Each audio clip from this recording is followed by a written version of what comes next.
जय हिंद। मैं धर्मवीर यादव स्वागत करता हूं आप सभी का एक बार फिर से आपके अपने YouTube चैनल वीर सर जीएस वाले में। प्यारे साथियों, हम लोग उत्तर प्रदेश पुलिस के लिए जीके जीएस का अध्ययन कर रहे हैं और जीके जीएस के अध्ययन के अंतर्गत हम लोग मॉडर्न इंडिया यानी कि आधुनिक इतिहास पढ़ रहे हैं, ठीक है। और उसके अंतर्गत मैंने आपको 4 वीडियो दे दिया है, यह है 5वां वीडियो, जिसमें आज की वीडियो हम लोग बात करने वाले प्लासी के युद्ध और बक्सर के युद्ध के बारे में। प्यारे साथियों, आप सभी को पता है कि ये जो प्लासी का युद्ध है और बक्सर का युद्ध है अंग्रेजों के लिए निर्णायक युद्ध होता है, क्योंकि यही युद्ध जीतने के बाद, प्लासी और बक्सर का युद्ध जीतने के बाद अंग्रेजों की जो सत्ता है, वास्तविक सत्ता प्रारंभ हो जाती है हमारे भारत में। क्योंकि जब बक्सर के युद्ध में मीर कासिम, शाह आलम द्वितीय और शुजाउद्दौला की संयुक्त सेना को अंग्रेज हराते हैं, तो वे जान जाते हैं कि अब हम भारत में पूरी सर्वोच्च सत्ता अपनी स्थापित कर सकते हैं। तो प्यारे साथियों, इसी के बारे में हम लोग आज बात करेंगे। इससे पहले जो वीडियोस पढ़ाए गए हैं, यदि आपने उनको नहीं देखा है तो अवश्य देख लीजिएगा। मैंने प्लेलिस्ट बना रखा है जीके जीएस फॉर यूपीपी के लिए, ठीक है। तो आप जाके प्लेलिस्ट से भी देख सकते हैं। अगर आप वहां नहीं जा पाते हैं तो मैं आपको उन सारे वीडियो के लिंक जो है इस वीडियो के डिस्क्रिप्शन बॉक्स में दे दूंगा, ठीक है। तो आइए शुरू करते हैं आज प्लासी का युद्ध और बक्सर का युद्ध। लेकिन आगे बढ़ने से पहले आप सभी से आग्रह है कि अभी वीडियो को लाइक कर दीजिए और चैनल को सब्सक्राइब कर दीजिए, और हो सके तो अपने मित्रों में इस वीडियो को शेयर भी कीजिएगा साथियों, ठीक है। जी हाँ, अभी आइए हम लोग बात करते हैं किसकी, प्लासी के युद्ध और मीर कासिम का, बक्सर के युद्ध का। प्लासी के युद्ध का जो भूमिका था, कैसे बना था प्यारे, मैंने आपको बताया था कि ये जो अंग्रेज थे 1600 ईस्वी में आ जाते हैं भारत, और उसके बाद 1608 ईस्वी में सूरत में अपनी कारखाना बनाते हैं, फिर 1611 मसूलीपट्टनम में, फिर 1613 में सूरत में अस्थायी कारखाना बनाते हैं, और इसे करते करते बंगाल में अपनी कारखाना कब बनाते हैं तो 1651 में बनाते हैं बच्चे, ठीक है। कब बंगाल में इनका जो शुरुआत होता है, कब होता है 1651 में होता है। कल वाले वीडियो मैंने बताया था। अगर आप वीडियो क्रम से देखेंगे तो आपको सारी चीज़ें समझ में आती जाएंगी, लिंकअप होता जाएगा और आपको कहानी के माध्यम से आपके दिमाग में छपता जाएगा। आपको रटने की आवश्यकता नहीं है, ठीक है। और जैसा कि मैंने बताया कि जो कुछ भी मैं पढ़ा रहा हूँ उसका हैंड रिटन नोट्स आपको मिल जाएगा। आप हमारे टेलीग्राम ग्रुप से जुड़ जाइए, चाहे व्हाट्सएप ग्रुप से जुड़ जाइए, आपको मैं वहीं पे दे देता हूँ, ठीक है। तो बच्चे बहुत ध्यान समझिएगा। अब जब 1651 में आते हैं तो उसके बाद क्या करते हैं, बंगाल में व्यापार करने की अनुमति प्राप्त कर लेते हैं। फिर कुछ ही समय बाद उनको कालीकाता, गोविंदपुर और सूतानाती का क्या मिल जाता है, जमींदारी मिल जाता है। फिर जाप चारना कलकत्ता शहर बसा देता है। इस प्रकार से धीरे धीरे क्या होता है, उनकी जो सर्वोच्चता है स्थापित होती जाती है, ठीक है। फिर फर्रुख हसियर आता है, उसने भी क्या कर दिया भाई, इनको दे दिया व्यापार करने की अनुमति, ठीक। फिर फर्रुख हसियर क्या करता है, बंगाल में एक नवाब नियुक्त करता है, मुर्शिद कुली खां। मुर्शिद कुली खां के बाद हमने देखा था भाई किस प्रकार से मुर्शिद कुली खां आता है, तो वह एक योग्य शासक के रूप में कार्य कर रहा था, ठीक। मुर्शिद कुली खां के बाद 2 छोटे छोटे शासक थे, उनको छोड़ करके अगर हम देखें तो आगे जो एक और महत्वपूर्ण नवाब बना था तो अलीवर्दी खां बना था, ठीक है। तो इस क्रम में हमने देखा अलीवर्दी खां के बाद कौन बना था, तो सिराजुद्दौला बना था। कौन बना था, यही सिराजुद्दौला बना था। अब जब सिराजुद्दौला बना था तो सिराजुद्दौला ने ये कहा अंग्रेजों को कि भाई आप लोग किलेबंदी मत करिए, आप लोग व्यापार के लिए व्यापार करिए लेकिन किलेबंदी मत करिए। तो फ्रांसीसी तो मान गए लेकिन अंग्रेज नहीं माने। अंग्रेज जो कलकत्ता का कह लीजिए कि गवर्नर था, बंगाल गवर्नर था, उसमें डेक था, वो नहीं माना, इसकी अवज्ञा कर गया। तब सिराजुद्दौला ने पहले आक्रमण किया कहाँ, कासिम बाजार पे, फिर आक्रमण किया कलकत्ता पे। कलकत्ता को उसने जीत लिया, और जब कलकत्ता को जीतता है तो कलकत्ता का नाम अलीनगर रख देता है। कौन, सिराजुद्दौला। और जब इसकी खबर मिलती है लॉर्ड क्लाई को, जो कि मद्रास वाले क्षेत्र में था, तो इसने अपनी सेना भेज दिया कहाँ पे, बंगाल में। और बंगाल में फिर से युद्ध होता है, और जनवरी 1757 में कलकत्ता फिर से अंग्रेजों के अधिकार में आ जाता है, ठीक बच्चे, अंग्रेजों के अधिकार में आ जाता है। और उसके बाद अंग्रेज जो है सिराजुद्दौला से अलीनगर की संधि करते हैं। ये सारी चीज़ें हो गई थी। अब इस वीडियो हम लोग देखने जा रहे हैं प्लासी का युद्ध। अब प्लासी का युद्ध कैसे होता है, देखिए, जब अंग्रेज कलकत्ता को जीत लेते हैं तो बस उतने से ही अंग्रेज संतुष्ट नहीं होने वाले थे, क्योंकि जो सिराजुद्दौला था, सिराजुद्दौला का जब नवाब बना था तो इसका जो विरोध करने वाले में कौन थे, इसके अपने ही थे, घसीटी बेगम और इसका मौसेरा भाई शौकतगंज। इन लोगों को लेकर के प्लस इसके सिराजुद्दौला के जो मुख्य लोग थे, उनको अंग्रेजों ने अपने साथ मिलाना शुरू किया। उनके सेनापतियों को मिलाना शुरू किया और मिला करके सिराजुद्दौला को कमज़ोर कर दिया। और मिलाया कैसे, तो उनको कुछ प्रलोभन दिया कि भैया हम जीतेंगे तो आपको ये देंगे वो देंगे, ऐसे करेंगे वो करेंगे। मीर जाफर को तो यहाँ तक कहा कि हम तुमको नवाब बना देंगे, ठीक है। तो बहुत सारी चीज़ें हुई, यानी कुल मिला जुला के जो सिराजुद्दौला के जितने भी करीबी लोग थे सबको अंग्रेजों ने मिला लिया। और जब मिला लिया तो अंग्रेज क्या करते हैं, युद्ध छेड़ देते हैं, ठीक है। और जब युद्ध छेड़ देते हैं तो पता चलता है जब सिराजुद्दौला को, तो सिराजुद्दौला भी अपनी सेना लेकर के निकलता है और बंगाल के नदिया जिले में भागीरथी नदी के किनारे एक मैदान है प्लासी का, और वहीं पे क्या होता है, प्लासी का युद्ध होता है 23 जून 1757 को, ठीक है बच्चे। अब इसकी पूरी भूमिका को समझ लिए हम लोग, तो यहाँ पर देखते हैं। तो बच्चे जो प्लासी का युद्ध था कब हुआ था, तो ये हुआ था 23 जून 1757 को। कब, 23 जून 1757 को होता है। देखिए आपको केवल ना समझते जाना है, सारी चीज़ें मैं आपके दिमाग में छापते चला जाऊंगा, बस समझते जाइएगा। अब ये जो प्लासी का युद्ध हुआ था, पहली बात तो बंगाल के नवाब सिराजुद्दौला और अंग्रेजी गवर्नर लॉर्ड क्लाइव के बीच में हुआ था, इतना आपको याद रखना, ठीक। जी हाँ। अब अगर मैं बात करूँ कि मैंने कहा कि जो लॉर्ड क्लाइव था ये सिराजुद्दौला के करीबियों को अपने साथ मिलाया, तो सिराजुद्दौला के करीबी में किसको किसको मिलाया, ध्यान रखिएगा। तो सिराजुद्दौला का दो सेना नायक थे, दो सेनापति थे, सेनापति मीर जाफर और सेना नायक राय दुर्लभ। इनको क्या किया, अंग्रेजों ने मिला लिया। अब भाई जो सेनापति पूरे सेना को देख रहा है, पूरा सेना जिसके अंडर में है, अगर उसी को आप मिला लिए तो इसका मतलब पूरी सेना को आप मिला लिए, बात समझ पा रहे हैं। जी हाँ, इनको मिला लिया। उसके बाद बंगाल का जो सबसे धनी सौदागर था अमीन चंद्र, ठीक है, इसको भी क्या किया, अंग्रेजों ने मिला लिया। फिर बंगाल का एक सबसे बड़ा बैंकर था जिसका नाम था जगत सेठ, इसको भी अंग्रेजों ने मिला लिया, ठीक है। एक मानिक चंद्र नाम का व्यक्ति था, उसको भी अंग्रेजों ने मिला लिया था। तो इन सबको मिला लिया अंग्रेजों ने, ठीक है। इन सब ने क्या किया, अंग्रेजों से क्या कर लिया, संधि कर लिया बच्चे। अच्छा, जो संधि किया था इन्होंने अमीन चंद के नेतृत्व में किया था, किसके, अमीन चंद के नेतृत्व में किया था। ये जो बंगाल का सबसे धनी सौदागर था ना, सौदागर का मतलब समझ रहे हैं, सौदा करने वाला। तो इसने क्या किया था, अंग्रेजों से सौदा किया, अंग्रेजों से संधि कर लिया कि भैया ऐसा है, हमको फलाना फलाना चीज़ चाहिए। मतलब उनकी जो संधि हुई थी कुछ चीज़ों को लेकर के हुई थी। और एक्चुअली जो संधि हुआ था ना, ये जो अमीन चंद है, ये संधि किस रूप में मतलब किस बात पर करता है, इसने कहा था अंग्रेजों को कि जब हम सिराजुद्दौला को हराएंगे तो उसका जो खजाना है उसका 50% हिस्सा मुझे, हम लोगों को चाहिए, और साथ ही साथ 30 लाख रुपए चाहिए। अंग्रेज मान जाते हैं, लेकिन बाद में अमीर चंद को अंग्रेज ही मार देते हैं, ठीक है। फिर यही प्रस्ताव ये लोग मीर जाफर से कर लेते हैं, इसके सेनापति से। और जो मीर जाफर होता है ये कहता भैया हमको कुछ नहीं करना है, बस आप हमको बंगाल का नवाब बना दीजिए, आप जैसे कहेंगे मैं वैसे करूंगा। तो ये तो अंग्रेजों के लिए सोने पे सुहागा था, इसलिए अमीर चंद को अंग्रेजों ने क्या कर दिया, बाद में मरवा दिया, ठीक। अब जब युद्ध होता है बच्चे, तो यहाँ समझिएगा, अब जब युद्ध होता है किसके बीच में, सिराजुद्दौला और क्लाइव के बीच में, ठीक है। कहाँ होता, तो मैंने बताया कि बंगाल के नदिया जिले में भागीरथी नदी के किनारे। देखो भागीरथी वही गंगा नदी है, ठीक है। भागीरथी नदी के किनारे किस मैदान में था बच्चे, तो प्लासी के मैदान में हुआ था। कब हुआ था, तो 23 जून 1757 को।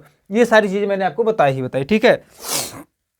और आगे ध्यान रखिए, और जब युद्ध होता है ना बच्चे, जब युद्ध होता है तो इसके जो दो सेनापति थे मीर जाफर और राय दुर्लभ, जो मुख्य सेनापति थे, ठीक है, इन्होंने क्या किया, अपनी सेनाओं को निष्क्रिय बना करके रखा था। निष्क्रिय बनाने का मतलब यह बच्चे ना कि जब अंग्रेजों से युद्ध हुआ तो इन्होंने अपनी सेनाओं को युद्ध का आर्डर ही नहीं दिया। अब जो कुछ सेना था वो किसके पास था, सिराजुद्दौला के पास था। सिराजुद्दौला और उसके दो और सेनापति थे, मीर मदान और मोहनलाल, ठीक है। मीर मदान और मोहनलाल के पास जितनी सेना थी, इसी को लेकर के ये सिराजुद्दौला के मतलब सिराजुद्दौला के साथ ये दोनों मिल करके किससे लोहा लेते हैं, अंग्रेजों से लोहा लेते हैं बच्चे, ठीक है। और लोहा लेते हुए अंत में मीर मदान और मोहनलाल क्या होते हैं, अंग्रेजों का सामना करते करते वीरगति को प्राप्त होते हैं। और अंततः क्या होता है, नवाब भी मारा जाता है। लेकिन यहाँ पे गद्दारी कर जाते हैं मीर जाफर और राय दुर्लभ, किस लिए, केवल गद्दी के लिए, ठीक है। देखिए हमारे देश में बड़ा पुराना इतिहास रहा है कि भाई है ना, हमारे देश जो गुलाम बना था, गुलाम बनाने में हमारे ही देश के शासकों का एक तरह से कह सकते कि हाथ था, ठीक। अब अंततः नवाब मारा गया, चूंकि अंग्रेजों ने कहा था कि भाई हम आपको किसको, मीर जाफर को क्या बनाएंगे, नवाब बनाएंगे। जब इसने मीर जाफर को नवाब बनाया, कब से कब तक बनाया था, तो 1757 में जब ये जीत लिया, तो 1757 से लेकर के 1760 तक के लिए मीर जाफर को क्या बना दिया इन्होंने मीर जाफर को बना दिया बंगाल का नवाब। अब जब बंगाल का नवाब कौन बना रहा है, अंग्रेज ही बना रहे हैं, तो अंग्रेज अपने मन से ही ना काम करेंगे भाई, बात समझ पा रहे कि नहीं? तो अंग्रेजों ने क्या किया, अंग्रेजों ने मीर जाफर का मनमाना रूप से शोषण करना चालू कर दिया और बंगाल का जो खजाना था उसको खाली करना शुरू कर दिया। क्योंकि यह जो मीर जाफर था केवल एक नाम मात्र का नवाब था, बहुत योग्य शासक नहीं था। अब जब ऐसा था तो जब पूरा खजाना खाली कर रहा था तो इसके स्थान पर एक व्यक्ति और आता है, मीर कासिम। कौन आता है? ये मीर कासिम। मीर कासिम कहता है कि मीर जाफर जितना आपको रियायत दे रहा है हम उससे भी ज्यादा देंगे। मीर कासिम कहता है मीर जाफर से जितना आपको रियायतें मिल रही हैं मैं तो आपको उससे भी ज्यादा छूट दूंगा, आप मुझे नवाब बनाइए। तो अंग्रेजों ने क्या किया, 27 सितंबर यानी 1760 को मीर कासिम को नवाब बना दिया। किसको? मीर कासिम को। और 1760 से लेकर के 1763 तक कौन नवाब बनता है? मीर कासिम। यानी ये इसका मतलब समयकाल है। यानी 1760 में कौन नवाब बन जाता है? तो मीर कासिम बन जाता है। अब बच्चे जब मीर कासिम नवाब बनता है तो ये थोड़ा सा इससे ज्यादा चालाक था, ठीक है। मीर जाफर से ज्यादा योग्य कौन था? ये था मीर कासिम। इसने क्या किया, इसने बंगाल की स्थिति को पुनः सुधारने का प्रयास किया। क्योंकि बंगाल का जो खजाना था खाली कर गए थे कौन? अंग्रेज खाली कर ही रहे थे। तो इसने क्या किया, इसने सोचा कि भाई बंगाल को स्थिति को सुधारा कैसे जाए। तो इसने मीर कासिम ने बंगाल की स्थिति को सुधारने का प्रयत्न किया। देखिए उस समय बंगाल, बिहार, उड़ीसा ये मतलब ऐसे क्षेत्र थे जहाँ पे व्यापार अत्यधिक मात्रा में होता था और जहाँ से पैसे ज़्यादा होते थे, ज़्यादा कमाया जा सकता था, ठीक है जी हाँ। तो बच्चे इसने क्या किया, बंगाल की स्थिति को सुधारने का प्रयास किया। और इसी क्रम में इसने क्या किया, अपनी जो राजधानी थी ना मुर्शिदाबाद से कहाँ स्थानांतरित कर लिया? मुंगेर कर लिया। क्योंकि मुर्शिदाबाद जो था अंग्रेजों को ज़्यादा करीब था, इसीलिए मीर कासिम ने अपनी राजधानी मुर्शिदाबाद से मुंगेर कर लिया। देखिए बच्चे जितने फैक्ट्स मैं बता रहा हूँ सारे के सारे पूछे गए हैं और सारे के सारे पूछे जाएंगे। आपसे यहाँ पे ये भी पूछा जा सकता है कि मुर्शिदाबाद से मुंगेर अपनी राजधानी किसने स्थानांतरित किया था, फिर किस बंगाल के नवाब ने किया था? तो मीर कासिम ने किया था, ठीक है। देखिए इसीलिए मैं एकदम कहानी की तरह बताते हुए चल रहा है। एक बार फिर से खत्म हो जाएगा तो मैं एक बार फिर से आपको रिपीट कर दूंगा, याद करवा दूंगा। तो मीर कासिम ने क्या किया, मुर्शिदाबाद से अपनी राजधानी कहाँ स्थानांतरित कर ली बच्चे? मुंगेर में, ठीक है। इसके अलावा क्या किया, तो इसने सेना का पुनर्गठन किया। यानी बंगाल ने क्या किया, बंगाल में फिर से सेना का पुनर्गठन चालू किया। इसके पहले किसके अंडर में था? अंग्रेजों के अंडर में था, ठीक है। चूंकि अंग्रेज जीत ही चुके थे, लेकिन मीर कासिम आता है तो फिर से सेना का गठन करता है। राजस्व प्रणाली और करों में क्या करता है? सुधार करता है। तो इस चीज को देख के ना अंग्रेज बड़े खफा हो जाते हैं। क्योंकि पहली बात तो राजधानी हटा लिया उनके पास से, मुर्शिदाबाद से मुंगेर कर दिया। अब अंग्रेजों को लगा भाई ये तो अपने मन का कर रहा है, अंग्रेजों का सुन ही नहीं रहा है। इसने सेना का पुनर्गठन कर लिया तो अंग्रेजों को डर लगने लग गया, भाई अगर सेना का गठन कर रहा तो हो सकता है कि कल बगावत कर दे, विद्रोह कर दे, ठीक है। तो इसके लिए क्या करते हैं, ये मीर कासिम को फिर से हटा करके 1763 में किसको फिर से बना देते हैं? तो मीर जाफर को फिर से बंगाल का नवाब बना देते हैं। ध्यान रखना, पहले मीर जाफर, फिर मीर कासिम, फिर मीर जाफर, ठीक है। 1757 से 60 मीर जाफर, फिर 60 से 63 मीर कासिम, फिर 63 से 65 मीर जाफर। और ध्यान रखना जब मीर जाफर 1763 से 65 बनता, चूंकि ये अयोग्य शासक था तो इसमें बहुत कुछ लिखने की बात नहीं है, इसके बारे में जो कुछ भी पढ़ना था यहीं पे हमने देख लिया, ठीक। अब 1763 से 1765 के बीच में एक घटना होती है बच्चे 1764 में। कब होता है? 22 अक्टूबर 1764 को। और यह होता है बक्सर का युद्ध। क्या होता है? बक्सर का युद्ध होता है। अब बक्सर का युद्ध क्यों होता है समझिएगा, क्योंकि यहाँ पे मीर कासिम क्या कर रहा था, बंगाल की स्थिति को पुनः मजबूत कर रहा था और सेना का पुनर्गठन वगैरह सब कुछ कर रहा था। तो अंग्रेजों ने जब मीर कासिम को हटाया तो मीर कासिम भाई जैसे हटाओगे तो भाई दुख होता है। तो मीर कासिम क्या किया, सहायता के लिए भागा दिल्ली की ओर और पटना की ओर। अब पटना में अवध है, अवध के नवाब शुजाउद्दौला से सहायता मांगी इसने। और जो मुगल सम्राट था उस समय शाह आलम द्वितीय था, उससे भी सहायता मांगा।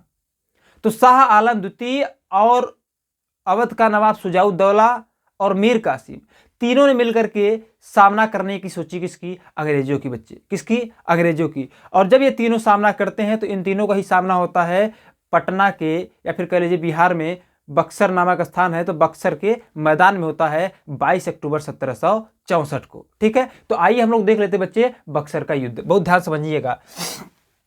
बक्सर का युद्ध किसके बीच होगा? तो अंग्रेजों और किसके बीच हुआ था? देखो अंग्रेजों तथा मीर कासिम, शाह आलम द्वितीय और शुजाउद्दौला की संयुक्त सेना के बीच हुआ था। ध्यान रखना, मीर कासिम, शाह आलम द्वितीय और शुजाउद्दौला के संयुक्त सेना के साथ हुआ था। ध्यान मतलब कि जो अंग्रेज है, एक तरफ अंग्रेज थे और दूसरी तरफ कौन था, मीर कासिम, शाह आलम द्वितीय और शुजाउद्दौला, ये तीन के तीनों ही थे।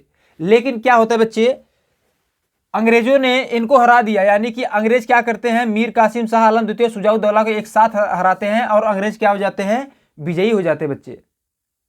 तीनों को एक साथ हराते हैं, और जब तीनों को एक साथ हराते हैं बच्चे तो अंग्रेजों को अपनी वास्तविक शक्ति का पता चलता है, और भारत के जो छोटे छोटे शासक थे उनकी नाकामी का भी पता चलता है, और अंग्रेजों को यही से लग जाता है कि अब तो हम क्या कर सकते हैं, यहाँ से भैया आगे बढ़ सकते हैं और राज कर सकते हैं। ठीक है, जी हाँ बच्चे, बात समझ पा रहे हैं। तो अंग्रेजों को यही से मतलब कि आभास हो जाता है, और यही से क्या करते हैं, अपनी सर्वोच्चता को स्थापित करते हैं।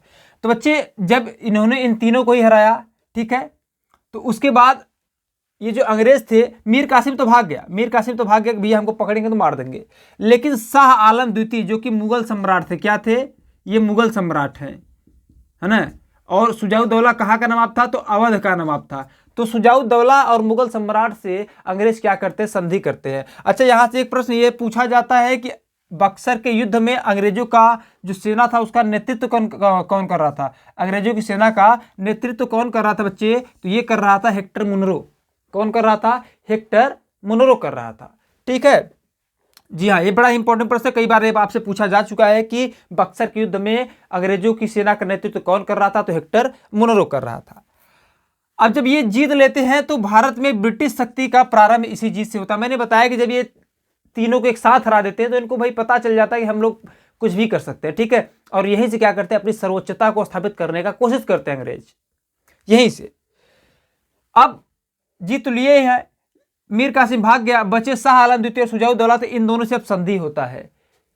संधि किस लिए होता है, क्योंकि साथ देने आए थे मीर कासिम का, तो नुकसान तो होगा ना भाई, अब हारे हैं तो इसके तहत यानी कि जो शाह आलम और शुजाउद्दौला से अंग्रेज संधि करते हैं उसको इलाहाबाद की संधि कहा जाता है, क्योंकि इलाहाबाद में हुआ था। ठीक है, और इलाहाबाद में दो संधियां हुई थी, कितनी, दो संधियां हुई थी। एक संधि हुआ था मुगल सम्राट शाह आलम द्वितीय के साथ, और दूसरा संधि हुआ था अवध के साथ, यानी अवध का जो नवाब था शुजाउद्दौला के साथ।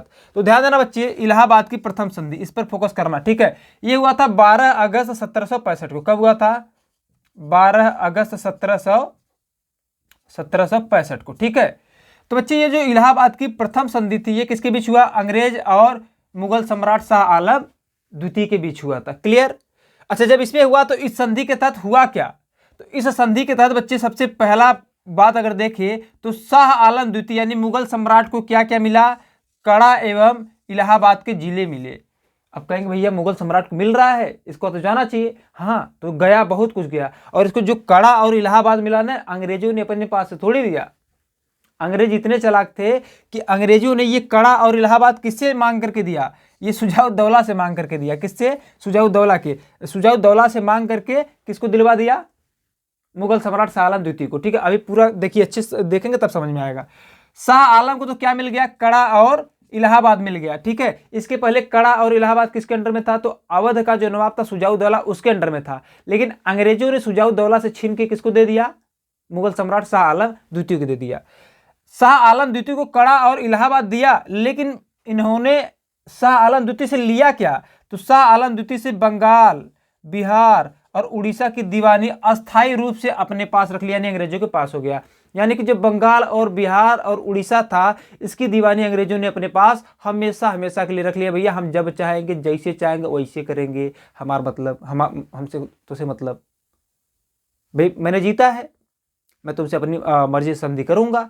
अंग्रेजों ने वही किया, बंगाल, बिहार और उड़ीसा की जो दीवानी थी उसको अपने पास रख लिया, और शुजाउद्दौला से कड़ा और इलाहाबाद जिला छीन करके किसको दे दिया, मुगल सम्राट शाह आलम द्वितीय को दे दिया। ठीक है, और तीसरा देखो, इसके बदले कंपनी द्वारा 26 लाख वार्षिक देने की बात कही गई। देखो, बंगाल, बिहार और उड़ीसा इतनी बड़ी मतलब ये दीवानी थी उस समय। मैंने बताया बंगाल ही अगर अपने आप में देखेंगे तो उस समय क्या क्या था बंगाल में, तो आधुनिक जो हमारा वर्तमान समय का पश्चिम बंगाल, बांग्लादेश, उड़ीसा और आपका ये उड़ीसा, पश्चिम बंगाल, बांग्लादेश, है ना, और मतलब ये जो 3-4 क्षेत्र थे ये सारे मिलाकर उस समय क्या थे, बंगाल थे। और उतना बड़ा बंगाल है, बंगाल के साथ साथ उड़ीसा आ गया और बिहार भी आ जाता है। तो इतना बड़ा जो क्षेत्र है, इतना बड़ा क्षेत्र का जो जमींदारी है या फिर कह लीजिए जो दीवानी है, अंग्रेज अपने पास रखते हैं। और जब अपने पास इतना बड़ा रखते हैं, मतलब इतनी बड़ी जिम्मेदारी रखते हैं, तो क्या करते हैं, अंग्रेजों ने जो मुगल सम्राट थे शाह आलम द्वितीय, उनको कहा कि भैया इसको हम अपने पास हमेशा के लिए रखेंगे, ठीक है, लेकिन हाँ इसके बदले हम तुमको 26 लाख रुपए देंगे। ये किसने कहा, अंग्रेजों ने कहा। किससे कहा, तो मुगल सम्राट शाह आलम द्वितीय से कहा बच्चे, ठीक है। यानी कि जो शाह आलम द्वितीय थे, इनको कड़ा और इलाहाबाद का जिला मिल गया, लेकिन इनके हाथ से बंगाल, बिहार और उड़ीसा निकल कर कहाँ चला गया, अंग्रेजों के पास चला गया। अंग्रेजों ने इनको 26 लाख रुपए वार्षिक देने की बात कही, ठीक है। यानी कंपनी का मतलब क्या होता है, अंग्रेज, ठीक है जी हाँ। अब बात करते हैं इलाहाबाद की द्वितीय संधि के बच्चे। इलाहाबाद की जो द्वितीय संधि होता है वो होता है 16 अगस्त 1765 में। सबसे बड़ी बात आपको ये ध्यान रखना कि इलाहाबाद की संधि आपसे पूछा जाता है कब हुआ, तो 1765 में हुआ, बक्सर युद्ध के बाद हुआ, ठीक है जी हाँ बच्चे। अब इलाहाबाद की जो दूसरी संधि होती है ये किसके बीच होता है, तो अंग्रेजों और अवध के नवाब शुजाउद्दौला के बीच होता है, ठीक है।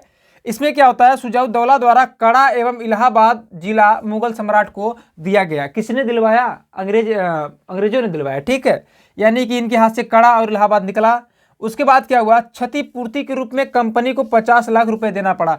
यानी कि ये जो शुजाउद्दौला है ना, शुजाउद्दौला को कंपनी को कितना देना पड़ा, यानी शुजाउद्दौला को कड़ा और इलाहाबाद तो देना ही पड़ा, लेकिन उसके साथ साथ 50 लाख रुपए क्षतिपूर्ति के लिए अंग्रेजों को देना पड़ा। किसको, अंग्रेजों को देना पड़ा। यानी कि शुजाउद्दौला 50 लाख रुपए अतिरिक्त देते हैं, किसको, अंग्रेजों को, ठीक। और तीसरा क्या था, अवध में बिना अवध में बिना कर के व्यापार करने की अनुमति। यानी कि जो अवध था वहां पे अंग्रेज क्या कर सकते थे, बिना किसी कर के व्यापार कर सकते थे। ये संधि में हुआ था। तो इलाहाबाद की प्रथम संधि, द्वितीय संधि एक बार सरसरी निगाह से रिपीट करने की कोशिश करेंगे, लेकिन उससे पहले एक चीज हम और देखेंगे, ध्यान देना। 1765 में बंगाल में द्वैत शासन लगा था। क्या लगा था, बंगाल में द्वैत शासन। हम लोग यही समझ लेते द्वैत शासन क्या था, ठीक है, अच्छे समझने का कोशिश करिएगा आप लोग। द्वैत शासन का मतलब क्या है, द्वैत शासन का मतलब ये है ना, बंगाल में 1765 में क्या लगता है, द्वैत शासन। द्वैत शासन इसका मतलब यह है कि जो शासन था वो दो भाग में बढ़ जाता है। जो महत्वपूर्ण भाग था, पैसे वगैरह की बात थी, पैसा वाला, राजस्व वाला जो हिस्सा था अंग्रेजों ने अपने पास रखा, और जो उससे नीचे के काम थे, जो सामान्य काम थे, वो नवाबों के पास छोड़ दिया, ठीक है। यानी कि आप लोग करिए। तो इस प्रकार से बंगाल में द्वैत शासन की शुरुआत हो जाती है। अच्छा, आपसे अगर कभी पूछेगा ये जो द्वैत शासन है इसको समाप्त कब किया गया बच्चे, तो इसको समाप्त किया गया था 1772 में, ठीक है। ध्यान देना, 1765 में लागू कर दिया गया और 1765 में समाप्त किया गया। और जब समाप्त किया गया तो इस समय बंगाल का इस समय जो अंग्रेजी गवर्नर था वो कौन था, तो वारेन हेस्टिंग था बच्चे। कौन था, वारेन हेस्टिंग था, वारेन हेस्टिंग्स, ठीक है। यानी कि अगर आपसे पूछे कि द्वैत शासन कब लगा था, तो 1765 में। कब हटाया गया, तो 1772 में। किसने हटाया, तो वारेन हेस्टिंग ने हटाया बच्चे, ठीक है जी हाँ। अब एक बार हम पूरी भूमिका को फिर से समझ लेते हैं, ध्यान देना। प्लासी का युद्ध कब हुआ, तो 23 जून 1757 को हुआ। किसके बीच हुआ, सिराजुद्दौला और क्लाइव के बीच हुआ। सिराजुद्दौला के सेनापति मीर जाफर, राय दुर्लभ और धनी सौदागर अमीर चंद, बंगाल का सबसे बड़ा बैंकर जगत सेठ अंग्रेजों से क्या कर लेते हैं, संधि कर लेते हैं बच्चे।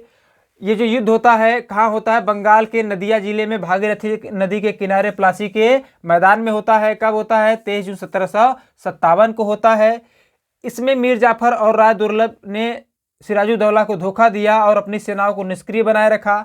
लेकिन वही दो और सेनापति थे, मीर मदान और मोहनलाल, जिन्होंने अंग्रेजों का जम के सामना किया और वीरगति को प्राप्त हुए, और अंततः नवाब यानी कि सिराजुद्दौला भी मारा गया, ठीक। उसके बाद शर्त के अनुसार बंगाल का नवाब बनता है मीर जाफर, जो कि 1757 से 1760 तक था। अंग्रेजों ने इसका मनमाना शोषण किया, यह नाम मात्र का बंगाल का नवाब रहा। लेकिन मीर कासिम नामक एक व्यक्ति आता है, उसने कहा कि भैया हमको बनाइए, हम इससे ज़्यादा आपको छूट देंगे।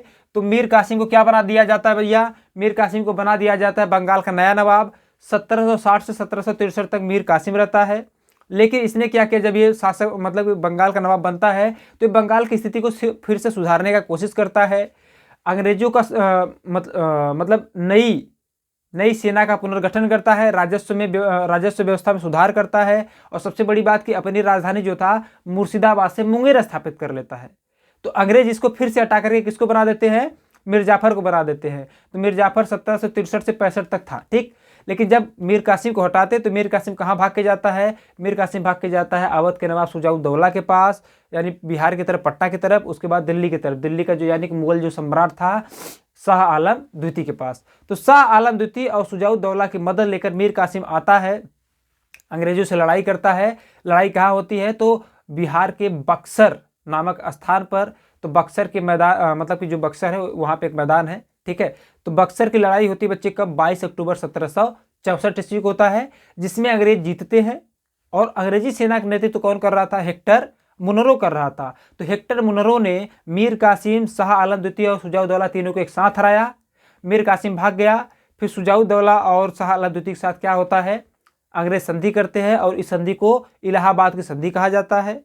इलाहाबाद की दो संधियां हुई, एक 12 अगस्त 1765 को, एक 16 अगस्त 1765 को। तो पहली संधि जो होता है शाह आलम द्वितीय यानी मुगल सम्राट के साथ होता है, जिसमें मुगल सम्राट को कड़ा और इलाहाबाद के जिले मिल गए, और लेकिन साथ ही बंगाल, बिहार, उड़ीसा की जो दीवारी थी अंग्रेजों के पास चला गया, और अंग्रेजों द्वारा यानी कंपनी द्वारा शाह आलम द्वितीय यानी मुगल सम्राट को 26 लाख रुपए वार्षिक देने की बात कही गई। और जो दूसरा इलाहाबाद की संधि हुआ वो किसके साथ हुआ? अवध के नवाब शुजाउद्दौला के साथ हुआ। तो शुजाउद्दौला से क्या हुआ? इलाहाबाद और कड़ा जो दिया गया था मुगल सम्राट को, शुजाउद्दौला से छीन करके दिया गया था। और दूसरी बात कि क्षतिपूर्ति के रूप में शुजाउद्दौला से कितना मांगा गया अंग्रेजों द्वारा? तो 50 लाख रुपए मांगा गया, ठीक है। और अवध में क्या हुआ? मुक्त व्यापार करने की अनुमति प्राप्त की अंग्रेजों ने, ठीक। इसके बाद 1765 में ही बंगाल में द्वैध शासन लागू होता है, लॉर्ड क्लाइव के समय में ही। और 1772 में फिर समाप्त भी हो जाता है, और समाप्त कौन करता है? तो वारेन हेस्टिंग करता है बच्चे, ठीक है। तो आशा करते कि आपको प्लासी का युद्ध और बक्सर का युद्ध, इलाहाबाद की संधि और बंगाल में द्वैध शासन, ये आपको समझ में आया होगा बच्चे, ठीक है। अगर आपको समझ में आया है तो अपने विचार कमेंट बॉक्स में डिस्क्राइब कीजिए, और यदि पहली बार आए हैं चैनल पर तो चैनल को सब्सक्राइब कीजिए। प्यारे बच्चे, हम आपके लिए ऐसी वीडियो लाते रहते हैं, तो ज़्यादा से ज़्यादा वीडियो को शेयर करिएगा और बने रहिए हमारे साथ। इसी प्रकार से हम आपको सफलता दिलाने के लिए दृढ़ निश्चयी है, ठीक। 1 तारीख से आपको मिलने लग जाएगा क्या? हिंदी के ही वीडियो। तो ठीक है, मिलते हैं आपसे अगले वीडियो में। आज के लिए इतना ही। जय हिंद, जय भारत।